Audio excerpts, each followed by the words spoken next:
बघा घावण्याचं पीठ माझ्या भावाच्या बायकोने दिलं. ती तांदूळ धुवून सुकवते आणि हे बघा चक्कीवरून लावून घेऊन येते. ते छोट्या घरघंट्या असतात ना त्याच्यावरून. ते घावण्याचं पीठ आहे. हे घावणे पण बनवून मी तुम्हाला दाखवेन. तुम्ही बघू शकता. हे बघा मी गावावरून पीठ आणलं घावण्याचं. ते घावणे बनवायला दाखवते. हे बघा मी ते 2 ते 3 चमचे असं पीठ भरून घेणार आहे. 3 ग्लास पाणी घालून घेते. मिक्स करून घेऊया. आता हे बघा एवढं आपल्याला पातळ पीठ बनवून घ्यायचं आहे. बघा पॅनवरती आपण थोडंसं तेल लावून घेऊया. आणि तेल हे बघा मी टिश्यू पेपरने सर्वीकडे असं लावून घेते. बघा सर्व जागेवर असं ओढून घ्यायचं आहे. बघा आता हे बघा बिड्यावर आपण घालून घेऊया असं पॅनवर.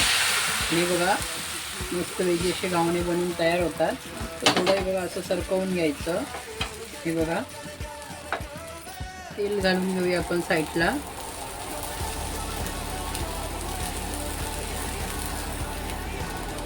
तर आता मी हे बघा असे सर्व घावणे बनवून घेते. आणि चायने घावण्याचाच आज नाश्ता आहे आमच्याकडे. तुम्ही बघू शकताय. बघा चाय आणि घावणे चांगले लागतात. आता मी चहा बनवते. घ्यायचं आहे आपल्याला हे बघा. आणि आता मी परत कोल्ड करून घेते. बघा तर चारी बाजूने बघा व्यवस्थित असा शेकून तयार आहे घावणा. तर तुम्ही बघू शकताय. बघा